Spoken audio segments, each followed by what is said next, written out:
Dear students, welcome in our channel. इस video में हम सीखने वाले हैं साइंस का मोस्ट IMP 25 क्वेश्चन। ये हमारे वीडियो का 5th नंबर पार्ट है। तो आइए देखते हैं हम। फर्स्ट क्वेश्चन है, दो या दो से अधिक तत्व जब एक निश्चित अनुपात में मिलते हैं तो क्या बनाते हैं? तो ये यौगिक बनाते हैं, यानी कि कंपाउंड बनाते हैं। कंपाउंड जो रहते हैं उनका एक निश्चित फॉर्मूला होता है, जैसे कि H2SO4 क्या है, एक टाइप का कंपाउंड है।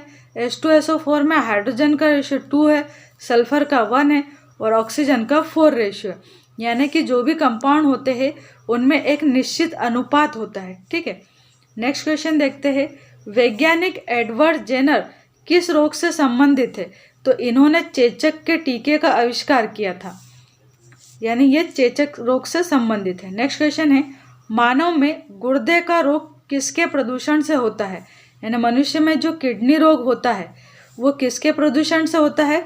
तो वो कैडमियम के प्रदूषण से होता है। किसके प्रदूषण से? कैडमियम के। BCG का टीका किस बीमारी से बचाव के लिए लगाया जाता है?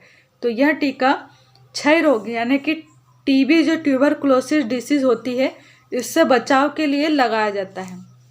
नेक्स्ट क्वेश्चन है, प्रकाश संश्लेषण के दौरान पैदा होने वाली जो ऑक्सीजन गैस है उसका सोर्स क्या है?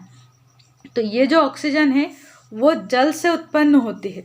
जो पौधे की जो जड़ें रहती है वो नीचे से H2O यानी कि वाटर को एब्जॉर्ब करती है और H2O में ही यहाँ पर होता है ऑक्सीजन। तो यही ऑक्सीजन जो है वो फोटोसिंथेसिस की प्रोसेस के टाइम पर रिलीज होता है। नेक्स्ट क्वेश्चन है, पौधे का कौन सा भाग श्वसन क्रिया करता है? तो जो पौधे की पत्तियां है वो श्वसन की क्रिया करती है। घरों में विद्युत की पूर्ति 220 वोल्ट पर की जाती है। ये 220 जो वोल्ट है वो क्या प्रदर्शित करता है? तो ये औसत वोल्टेज को प्रदर्शित करता है कि सभी के घर 220 वोल्टेज में एक एवरेज वोल्ट में विद्युत धारा दी जाती है। नेक्स्ट क्वेश्चन है, परमाणु के नाभिक में होते हैं। तो जो परमाणु का नाभिक होता है इसके अंदर प्रोटॉन्स होते हैं और न्यूट्रॉन्स होते हैं। प्रोटॉन के ऊपर प्लस चार्ज और न्यूट्रॉन के ऊपर जीरो चार्ज या कोई चार्ज नहीं होता है, यानी कि ये न्यूट्रल होते हैं। और इलेक्ट्रॉन जो है वो ऑर्बिटल के अंदर यहाँ पर इस टाइप से चक्कर लगाते रहते हैं। नेक्स्ट क्वेश्चन देखते हैं, एम्पियर किसका मात्रक है? तो एम्पियर विद्युत धारा का मात्रक है। शरीर रचना के किस वर्गीकरण में लॉबस्टर संबंधित है? तो ये क्रस्टेशियंस जो रहते हैं उनसे संबंधित है लॉबस्टर। कौन से पौधे में नाइट्रोजन स्थिरीकरण की क्षमता पाई जाती है? यानी कि कौन से पौधे हैं जो नाइट्रोजन को फिक्स करते हैं? चना एवं अन्य दलहनी पौधे। तो जो पौधे दाल बनाते हैं यानी कि जिनकी हम दाल बना सकते हैं, ऐसे पौधे नाइट्रोजन फिक्सेशन या नाइट्रोजन स्थिरीकरण का कार्य करते हैं। खाद्य ऊर्जा को हम किस इकाई में मापते हैं? तो इसे हम कैलोरी में माप सकते हैं। जो खाद्य ऊर्जा है उसे हम कैलोरी में माप सकते हैं। नेक्स्ट है, विद्युत धारा की इकाई क्या है? तो एम्पियर है। कौन ना तो तत्व है और ना ही यौगिक है? तो वायु। वायु क्या है? एक प्रकार का मिश्रण है। ये ना तो तत्व है यानी कि ना तो एलिमेंट है और ना ही कंपाउंड है। वायु क्या है? एक प्रकार का मिश्रण है। पदार्थ की चतुर्थ अवस्था किसे कहते हैं? तो वैसे तो पदार्थ की 3 अवस्थाएं होती है, सॉलिड, लिक्विड और गैस। चौथी अवस्था जो है वो प्लाज्मा अवस्था है जो नई डिस्कवर की गई है। नेक्स्ट है, पुष्पों का अध्ययन क्या कहलाता है? यानी विज्ञान की वह शाखा जिसमें हम फूलों का अध्ययन करते हैं उसे हम एंथोलॉजी कहते हैं। क्या कहते हैं? एंथोलॉजी। IMP क्वेश्चन है, राजस्थान में तांबे का विशाल भंडार किस क्षेत्र में स्थित है? तो ये खेतड़ी नाम का एक स्थान है जहाँ पर तांबे का विशाल भंडार है। भारत की प्रमुख धान्य फसल कौन सी? तो भारत की प्रमुख धान्य फसल जो है वो चावल है।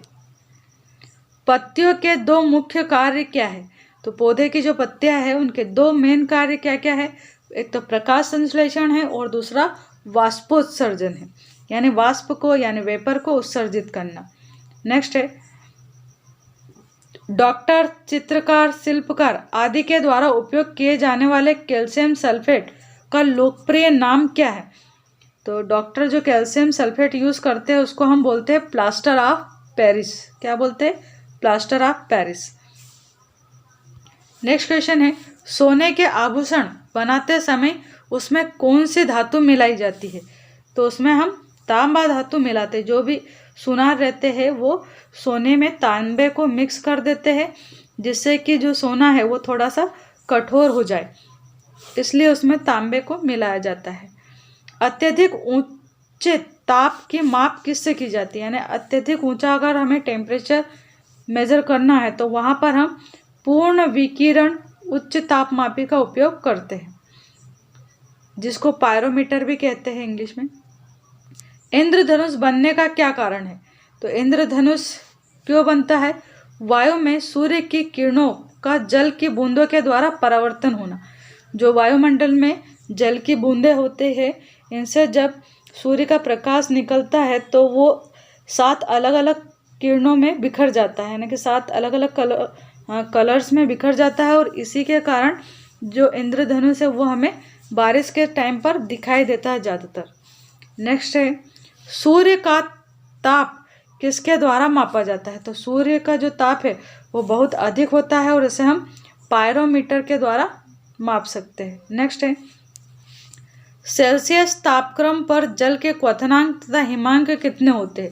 तो सेंटीग्रेड या सेल्सियस टेम्परेचर पर अगर हम जल का क्वथनांक देखें यानी बॉइलिंग पॉइंट देखें तो वो 100 है, और जो मेल्टिंग पॉइंट यानी हिमांक है वो कितना है? तो 0 डिग्री सेल्सियस है।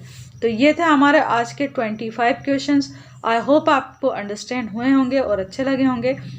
आज का आपका क्वेश्चन है कि फूलों के अध्ययन को क्या कहा जाता है? साइंस में हम फूलों का जो अध्ययन करते हैं उसे क्या कहते हैं, ये आपको बताना है।